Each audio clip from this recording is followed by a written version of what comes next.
திருச்சிற்றம்பலம். திருநாவுக்கரசர் தேவாரம், திருக்குறுந்தொகை, பண் மேற்சம்பாலை, ராகம் கல்யாணி, தாளம் ஆதி. கல்யாணிக்கு தமிழ்ல மேற்சம்பாலை அப்படிங்கிறது பண்ணோட பேர்.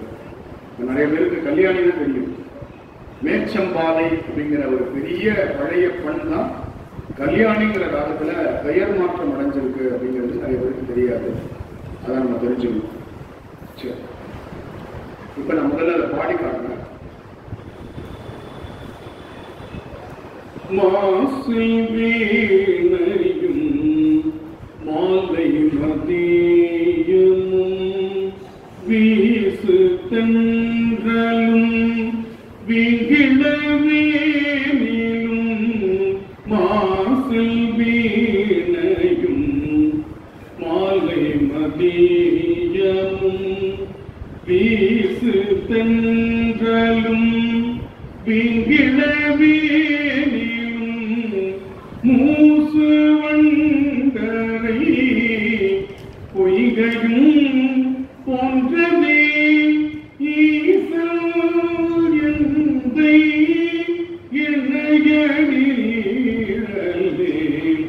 மூசு வண்டரை பொய்கையும் போன்றதே ஈசை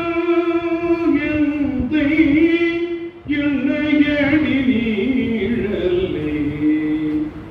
இது வந்து நிறைய திரை இசை பாடல்கள் இந்த காலத்தில் வந்து. அதுக்கப்புறம் நம்ம திருவருட்செல்வர் அப்படின்னு ஒரு படம், மன்னவன் வந்தானடி அப்படின்னு ஒரு பாட்டு கேள்விப்பட்டிருக்கீங்க. அது கல்யாணி தான். அதே போல பிற்காலத்தில் நிறைய படங்கள் சிந்தனை செய் மனமே, சிந்தனை செய் மனமே, மனமே மனமே கேள்விப்பட்டிருக்கீங்களா? பெரியவங்க எல்லாருக்கும் தெரியும். பந்தகன் வரும்போது அவனியில் யார் துணை. இந்த இடத்துல அந்த கல்யாணி பேசும். கல்யாணிக்கு வந்து சுரங்கள்லாம் பெரிய சுரங்கள். அந்த மா என்ற சுரத்துல தான் கல்யாணி ராகத்துடைய உயிர் இருக்கும். சரிகமா பதனீச சனிதாபமாகரீச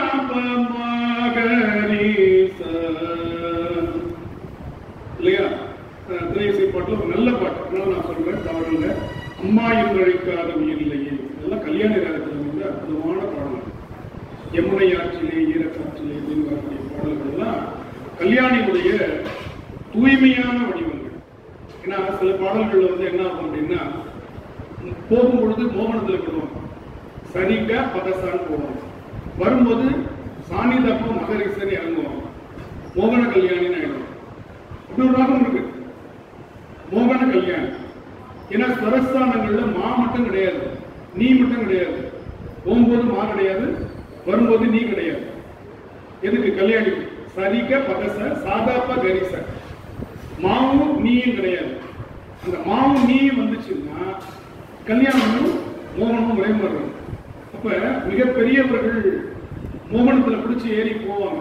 இறங்கி வரும்பொழுது அவர்களை அறியாமல் திருவருளால் கல்யாணி போல இறங்கி வருவாங்க. அதனால அது மோகன கல்யாணி. இப்படிதான் ரெண்டு ரெண்டு ராகங்கள் ஃபியூஸ் ஆயிடும். சிந்து பைரவி, காப்பி நாராயணி, காப்பி நாராயணி, காப்பின்னு ஒரு ராகம் இருக்கு, நாராயணி இருக்கு.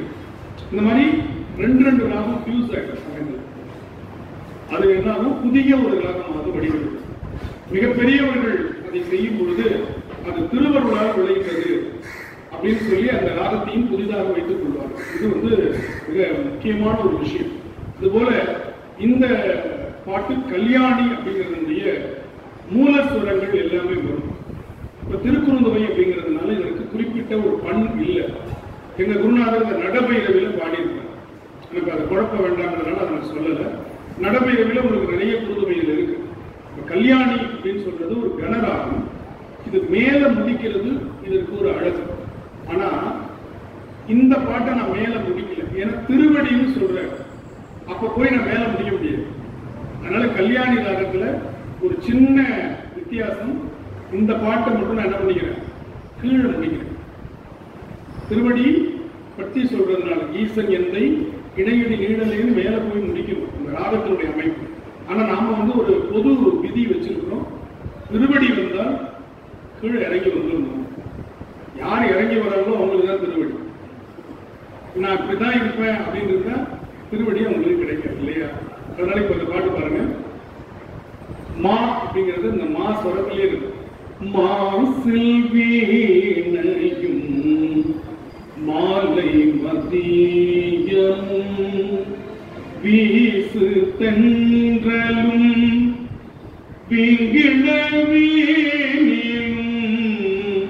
அந்த தெரியுதா? இந்த எங்கெல்லாம் மா வருதோ அங்க வந்து அது கொஞ்சம் ரெஸ்ட் எடுத்துக்கும், தன்னுடைய இடம் அது. ஜாதக கட்டத்தில் சொல்லுவாங்க தெரியுமா, அவர் வீட்டுக்கே அவர் வந்திருக்காரு அப்படின்னு. என்ன அவர் வீடுன்னு தெரியல, யார் வாடகை கொடுக்குறாங்க, இல்லை அவரு எங்க வீடு வாங்கினாலும் தெரியாது. ராகு அவர் வீட்டிலேயே இருக்காரு, கேது அவர் வீட்டிலேயே இருக்காருன்னு சரியா? அது போல கல்யாணியினுடைய வீடு எது? மா என்ற ஸ்வரம்.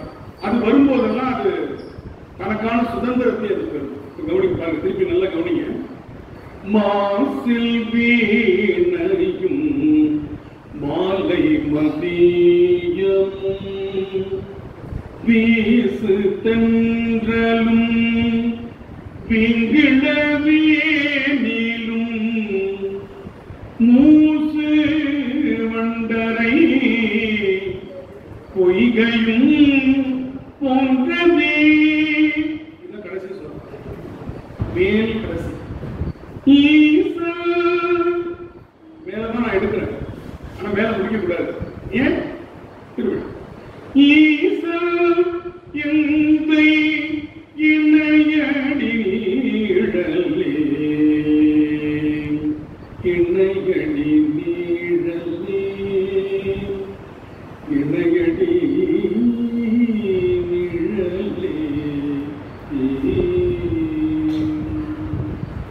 இது மேல எப்படி முடியும்னு நமச்சிவாயவே என்ற பாட்டுக்கு நம்மளுக்கு அதுக்கும் சொல்லித்தரேன். கல்யாணி எப்படி மேல போய் முடிக்கலாம். இப்ப கம்பீர நாட்டினா கீழே முடியவே முடியும், மேலதான் முடியும். காந்தார பஞ்சமம் கேதார கவலை கீழே முடிக்க கூடாது, மேலதான் முடியும்.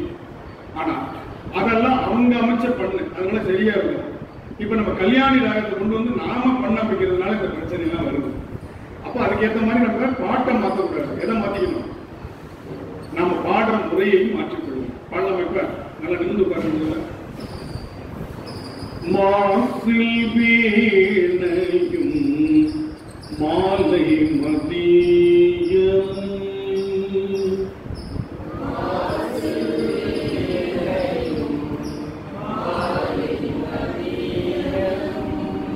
வீசு தென்றலும் விங்கிழவேனிலும்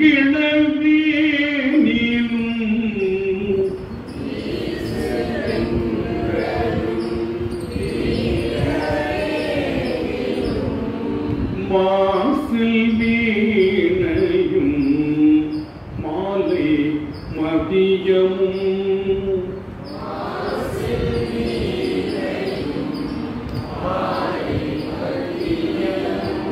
வீசு தென்றலும் விங்கிழவேனிலும்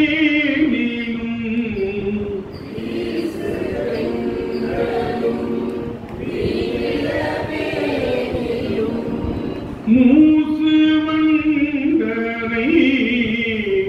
இந்த தனியாவே சொல்லுங்க, வண்டரை அப்படின்னு சொல்ல.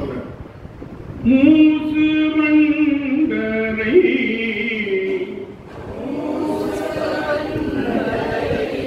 ஏன் நிமிந்து உட்கார சொல்ற புரியுது? அப்ப இப்படி உட்கார்ந்து இதை சொல்ல முடியாது. அப்படி சொல்லும்போது அப்படி நீங்க நாகஸ்வர கலைஞர்கள் வந்து இப்ப நீங்க வந்து ஒரு இதுல உட்கார வச்சு வாசிக்க சொன்னா வாசிக்க மாட்டாங்க, முடியாது அவரால். அந்த உடல் மொழின்னு ஒன்று இருக்கும், பார்த்துருக்கீங்களா? தமிழ்காரத்தை வந்து நீங்க வந்து கழுத்துல வந்து அந்த இது போடுவாங்க, பார்த்துருக்கீங்களா? என்ன பேண்ட் அது? Neck band. அதை போட்டு அவர் வாசிக்க சொல்லுங்க, பார்க்க முடியாது அவரால்.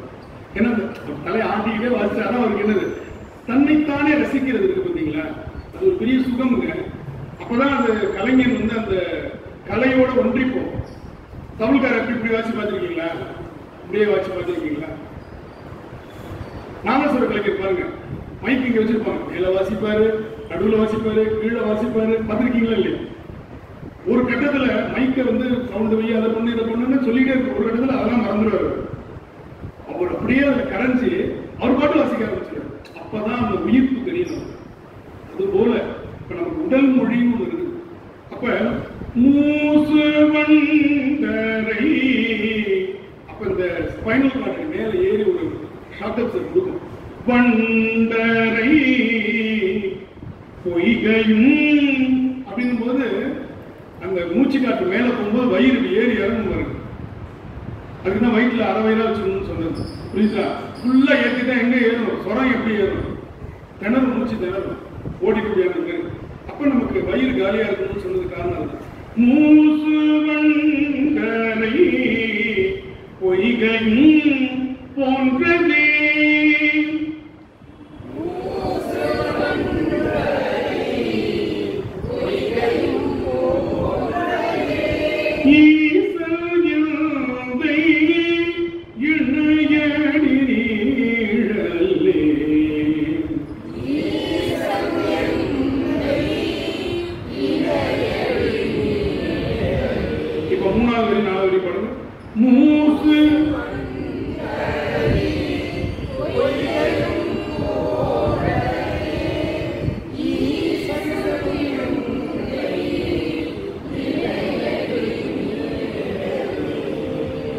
நமச்சிவாயவே ஞானம் கல்வியும், நமச்சிவாயவே நான் அறிவிச்சையும்,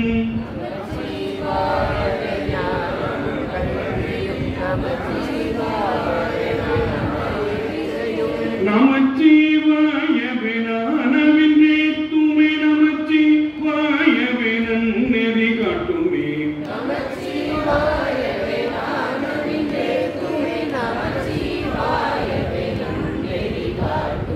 ஆளாகாரை மீளாட்சிதுமை மையுள் நிற்கிறார்,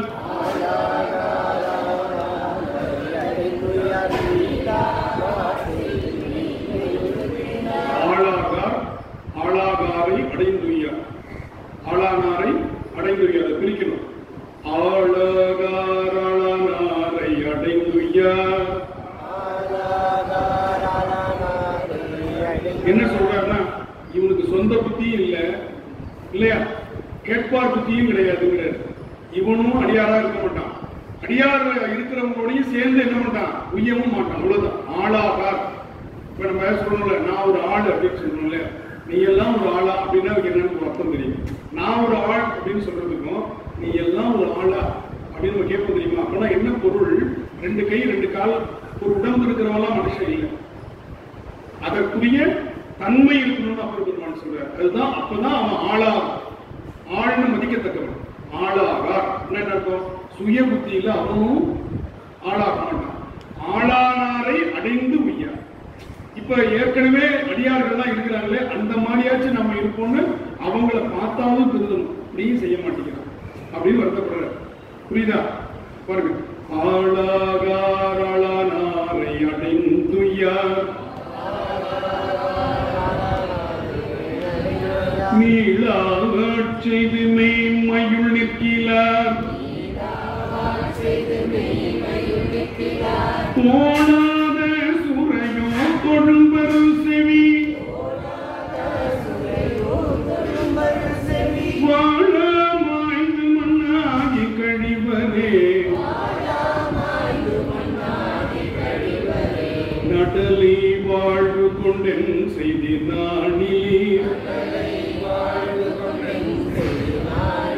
சுடலை சேர்வது சொல் பிரமாணமே, கடலின் நஞ்சமுண்டவர் கைவிட்டார், உடலே நாட்டிடங்கூர் முனி பண்டமே, பூக்கை கொண்டரன் பொன்னடி போற்றிலார், நாக்கை கொண்டரன் நாமம் நவிழ்கிறார், ஆக்கை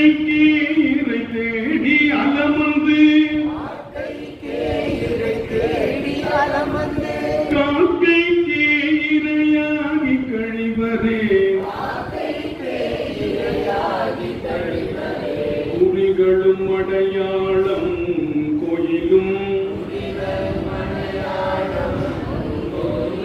நெறிகளும் அவர் நின்றதொரு நேர்மையும் அரிய ஆயிரம் ஆரணம் ஓதிலும் பொறியிலி மனமின் கொள்புகாதவே வாழ்த்தவாயும் நினைக்க மடநெஞ்சும் தாழ்த்த சென்னியும் தந்த தலைவனை சூழ்த்த மாமல தூவி துதியதே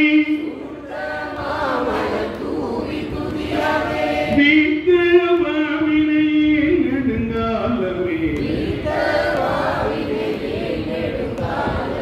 எழுது பாவை நல்லார் திறம்பிட்டு நான் தொழுது போற்றி நின்றேனையும் சூழ்ந்து கொண்டு உழுத சாவடியே உழுவன் பொருட்டு எழுத நெஞ்சமிதன் படுகின்றதே. இதுல வரும்போது பொருட்டு அப்படின்னு சேர்த்துக்கணும். அது இலக்கணத்துக்காக அப்படி போட்டிருப்பாங்க. அதாவது சூழ்ந்து கொண்டு உழுத, சரியா?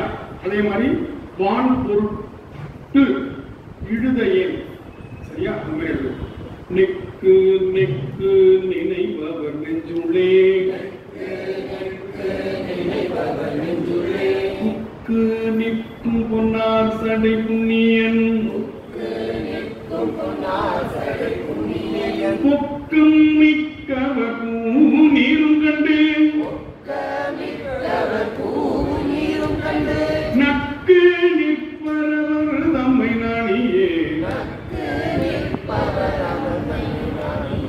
பிறகில் தீயினன் பாலில் படுனை போல் மறைய நின்றுளன் மாமணி சோதியான் உறவு கோல் நட்டுணர்வு கயிற்றினால் முருக வாங்கி கடைய முன்னிற்குமே.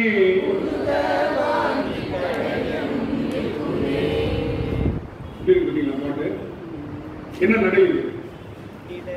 அவ்வளவுதான். என்ன நடை? தக்கிட்ட தக்கிட்ட தக்கிட்ட தக்கிட்ட தக்கிட்ட தக்கிட்ட தக்கிட்ட தக்கிட்ட தக்கிட்ட தக்கிட்ட தக்கிட்ட தக்கிட்ட தக்கிட்ட தக்கிட்ட தக்கிட்ட தக்கிட்ட மாசில் வீணையும் மாலை மதியமும் வீசு தென்றல் வீங்கிழவேனின் மூசு வண்டரை பொய்கையும் போன்றதே ஈசன் என்னை இணையடி நிழலே. ஆதிதாளம் தான் உங்களுக்கு. ஆதிதாளம் எண்ணி போட வரலன்னா என்ன சொல்லியிருக்கேன்? தகிட்ட தகிட்டல. அதே மாதிரி மாசில் வீணையும் மாலை மதியமும் வீசு தென்றலும் வீங்கிழவேனில் மூசு வண்டரை பொய்கையும் போன்றது ஈசன் எந்தை இணையடி நிழலே. நமச்சிவாயவே ஞானம் கல்வியும் நமச்சிவாயவே நானறிவிச்சையும் நமச்சிவாயவே நானவி சேர்த்துமை நமச்சிவாயவே நன்னறி மட்டுமே. இந்த நடையை மறந்து, நடை என்பதற்கு ஒழுக்கம் ஒரு பொருள். சில பேருக்கு தெரியும் நடை. சிவஞானம் சொல்லுவார், நடையரா பெருந்துறவு. திருநாவுக்கரசருடைய துறவு எப்படிப்பட்டது? நடை அரா, ஒழுக்கம் தவறாத பெருந்துறவு. அப்ப ஒழுக்கம் தவறக்கூடிய துறவுகளும் இருக்கிறார். இதுக்கு பேர் அருத்தாபத்தி நியாயம்னு பேர். ஒன்றை சொல்லி ஒன்றை விட்டுட்டாங்கன்னா இன்னொன்னு அந்த காலத்துல இருந்திருக்கிறாங்க. அவன் ரொம்ப பெரியவன் அப்படின்னா என்ன அர்த்தம்? அந்த ஊர்ல சிறியவர்கள் இருக்கிறார்கள் குணத்தால பண்பால. அது மாதிரி நடையாரா பெருந்துறவுன்னு சொன்னா சிவஞான முனிவர் காலத்துல நடை அற்று அப்பப்ப தடுமாறுற துறவுகளும் இருந்திருக்கிறாங்கன்னு நான் பொருள். அதை சொல்ல மாட்டாங்க பெரியவங்க. என்ன பண்ணுவாங்க, பாசிட்டிவானது மட்டும் சொல்லிக்கிட்டே போயிட்டு இருக்காங்க. எப்படி உயர்தனைன்னு சொல்லிட்டு தாழ்தனைன்னு சொல்லல பார்த்தீங்களா? உயர்தனை தானே இருக்கு, அதுக்கு எதிர் என்ன வரணும், தாழ்தனை வரணும். தாழ்தனை கிடையாது தமிழ் இருக்கு, என்ன சொல்ல மாட்டாங்க. அகிரணைன்னு போயிட்டே இருக்கும். ஏன், உயர்வை மட்டுமே சிந்திக்கக்கூடியவர்கள் தான் நம்முடைய அருளாளர்கள். திருவள்ளுவர் தானே சொல்றார், உள்ளுவதெல்லாம் உயர் உள்ளல். நினைக்கிறத உயர்வா நினை. தாழ்வானதை நினைக்கிறதுக்கு லட்சம் பேர் இருக்கான், உயர்வானதை நினைக்கிறதுக்கு சிலராவது இருக்கணும். அதனால நீங்க என்ன பண்ணணும், நினைக்கும் பொழுது உயர்வாவே நினைச்சு பழகுங்க, பாசிட்டிவாவே நினைங்க. நெகட்டிவ உங்களுடைய வாயால ஒரு முறை சொல்லாதீங்க. அதை விட பெரும் கொடுமை நெகட்டிவ் மெசேஜஸ் அனுப்பாதீங்க. எழுத்தால அதை டைப் பண்ணும் பொழுது, எழுதும் பொழுது அது இன்னும் பலப்படுகிறது. வாழ்த்த முடிஞ்சா வாயார வாழ்த்துங்க, வாழ்த்துக்கள்னு எழுத முடிஞ்சா வாயார வாழ்த்து எழுதுங்க. ஆனா நெகட்டிவ் மெசேஜ் நான் சொல்ல விரும்பல, அது என்னன்றது நீங்களே புரிஞ்சுக்கணும். அதை நான் சொல்ல கூட விரும்பல. இப்படியாக இருக்குன்னு சொன்னா அது மனசுல படிஞ்சிருக்கு. அந்த மாதிரி தான் டைப் பண்ணாங்க, நினைக்கிறதோட விட்டுருங்க. அதை டைப் பண்ணும்போது என்ன ஆகுது, அந்த சொல் நிரந்தரப்படுத்தப்படுகிறது. எனவே நினைத்தல் செய்தலினும் மிக்கது. செய்தல் எதை விடவும் நம்ம திருப்பி அதை நீங்க நினைக்கலாம், நான் அதை அவன் பார்க்கறதுக்கு முன்னாடி டெலிட் பண்ணிட்டு அவன் பார்த்துட்டு இப்ப உண்மையிலேயே அவன் பார்த்துட்டு இருக்கிறான்னு சொல்றது உண்மையிலேயே கிளவுட்ல போய் அதெல்லாம் சேவ் ஆகுது. நீங்க உங்களுடைய கைபேசியில அதை அடித்தாலும் அது அழியாது. எப்ப உங்ககிட்ட இருந்து ஒரு மெசேஜ் ஃபார்வர்ட் ஆயிடுச்சோ அது பாதுகாக்கப்படுகிறது. பிரச்சனை வந்துச்சுன்னா அதை எடுக்க முடியும். அதுதான் இன்னைக்கு இருக்கிற அறிவியல். கிளவுட்ல போய் எல்லாத்தையும் சேவ் பண்ணி வச்சிடலாம். நீங்க சிஸ்டத்துல டெலிட் பண்ணிட்டா டெலிட் ஆயிடுச்சுன்னு நினைச்சிட்டு இருக்கீங்க. அது உங்க கைபேசியிலிருந்து மறையும். கண்ணை விட்டு மறையும், கருத்தை விட்டு மறையாது. அதனால நெகட்டிவ் மெசேஜ், தேவையில்லாத மெசேஜஸ் நினைக்கிறதே தப்பு. அப்படி நினைச்சாலும் பெருமானே அப்படின்னு சொல்லிட்டு அதை விட்டுருங்க. அதை டைப் பண்ணாதீங்க, அதை இன்னொருத்தருக்கு அனுப்பாதீங்க. இன்னைக்கு சொல்றான், இன்னைக்கு பழைய பல சைபர் கிரைம் அப்படின்னு சொல்லக்கூடியதெல்லாம் இதான். அந்த காலத்துல அவங்க நெகட்டிவ் மெசேஜை பத்தி அவங்க பேச்சே கிடையாது, அதை பத்தி அவங்க சிந்திக்கிறதே கிடையாது. எவ்வளவு அழகா சொன்னாரு. திருநாவுக்கரசர் எப்படிப்பட்டவர், நடையாரா பெருந்துறவு, நடையற்ற துறவு இருந்துச்சுங்கிறது அந்த பாட்டுல அவர் சொல்லவே நம்மளா புரிஞ்சுக்கணும். அதே மாதிரி இந்த நடை அப்படிங்கிறதுக்கு ஒழுங்கு என்று நான் சொன்னேன். அதான் இந்த நடை, தக்கிட்டங்கிறது நடை, ஒழுங்கு. ஒன்று ஒழுக்கம் ஒரு பொருள், இன்னொன்று ஒழுங்கு. ஒழுங்குல இருந்தானே ஒழுக்கம் வருது. ஒழுங்கா இருந்துங்க அப்படின்னு சொல்றோம்ல, அப்ப அதுல இருந்தா அந்த டிசிப்ளின் அப்படிங்கிறது ஒழுங்கு. அந்த ஒழுங்கு கட்டுப்பாடோட சேரும்போது பேர் ஒழுக்கம்னு பேருக்காங்க. ஒழுங்கு பொது ஒழுங்குன்னு ஒண்ணு உண்டு. பொது ஒழுங்கு சுய கட்டுப்பாடோடு சேர்ந்த ஒழுங்குக்கு பேர் ஒழுக்கம்னு பேரு. பொது ஒழுங்கு என்ன தெரியுமா? பொது ஒழுங்கு என்ன தெரியுமா? நீங்க சாலையில கைவீசி நடத்தலாம், அது உங்களுக்கு சுதந்திரம் இருக்கு. அடுத்த மூஞ்சில போய் இடிக்கிறீங்க,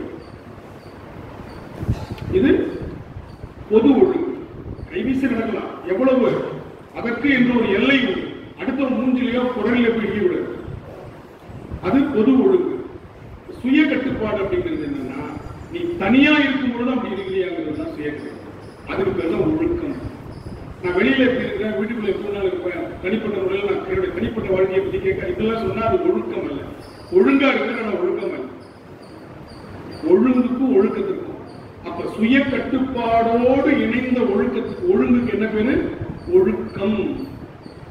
அதுதான் திருவள்ளுவர் சொல்றார். திருவள்ளுவர் சொல்றது பொது ஒழுங்கு மட்டுமல்ல, சுய ஒழுக்கத்தோடு கூடிய ஒழுங்கு.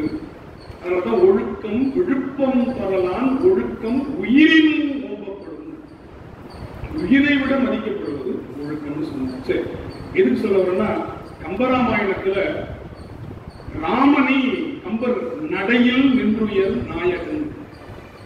அப்படின்னா என்ன, நல்லா நடப்பாங்க. கேட்வாக்கர் வந்துட்டு இருக்காரு, கேட்வாக்கர்னு சொல்லுவாங்கல்ல, இல்ல நல்ல ராஜ நட நடக்கிறார், அதுக்காக சொல்றாரு அந்த நடையல்ல, அவன் சீதையை பிரிந்த பின்னும் ஒழுக்கத்தில் அப்படி இருந்தான் அப்படின்னு சொல்லும் பொழுது, நடையில் நின்று உயர் அப்படின்னு சொல்ற. அப்ப அந்த நடையில் நின்று உயர் அப்படின்னு சொல்ற அந்த சொல் இருக்கு பார்த்தீங்களா, அவன் தான் தலைவன் சொல்ற. தலைவன் தான் 10 பேரை சேர்த்துட்டு இருக்கிறவன் இல்ல, கட்சியை நடத்துறவனுக்கு இல்ல, ரசிகர்களை வச்சிட்டு இருக்கிறவனுக்கு இல்ல, நடையில் நின்று உயர் நாயகன். நீங்க பெரும்பாலும் ராமன் அப்படிங்கிற சொல் கம்பன்ல பயன்படுத்துறது ரொம்ப கம்மிங்க. அந்த சொல்லுக்கு அவனுடைய பண்பை வச்சு சொல்லு நிறைய. சுருதி நாயகன், வேத நாயகன், நின்ற பெருந்தகை, இப்படியே வரும். ராகவன், இப்படியே வரும். அவனுடைய பண்பு, வீரம், செயல்பாடு, இதை வச்சு ஒரு பேர் கம்மன் கொடுத்துட்டே வருவார். இப்படி 114 பேர் இருக்கான் ராமன்ற பேர் இல்லாம. அந்த மாதிரி நடை என்ற சொல்லுக்கு இதுக்குதான் சொல்லணும். இந்த நடை அப்படிங்கிறது இசையில வரும் பொழுது ஓசை ஒழுங்கு. இதுக்கு என்ன பேரு? ஓசை ஒழுங்கு. இப்ப அந்த தக்கிட்ட தக்கிட்ட தக்கிட்ட இந்த ஓசை ஒழுங்கு வரும் பொழுது இந்த பாட்டை நீங்க பாடிக்கலாம். முயற்சி பண்ணலாமா? நான் ஒரு பாட்டு ஃபுல்லா பாடுறவரையும் கவனிங்க. அதே மாதிரி நீங்க பாட முடியுதுன்னு பாருங்க. மாசில் வீணையும் மாலை மதியமும் வீசு தென்றலும் வீங்கிளவினிலும் மூசு மண்டரை பொய்கை போன்றதே ஈசன் எந்தை இணையடி நிழலே மாசி. உடனே ஆரம்பிக்கும்.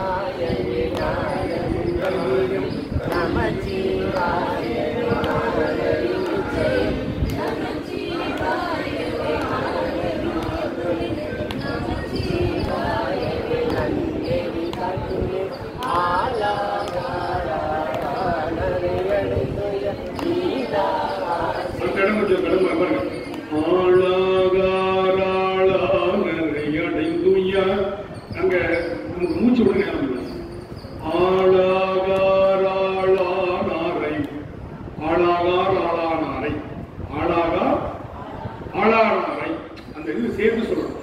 ஆளாகார் ஆளானாரை அடைந்துய ஆளாகார்.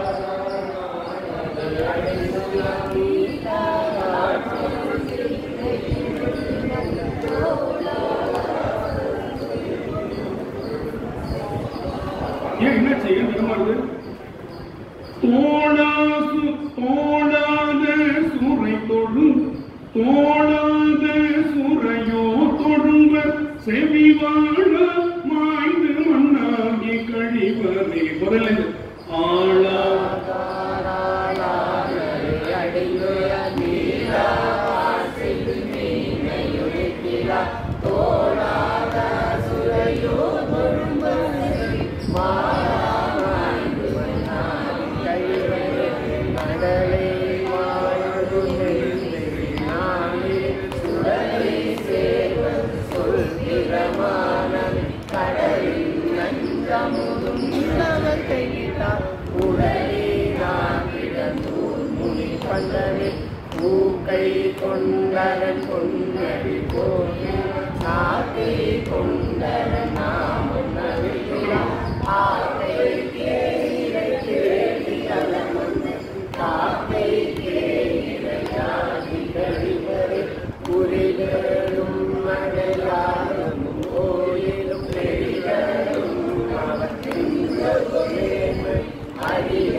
இப்ப நம்பியாரோட தேவாரம் பார்த்துட்டு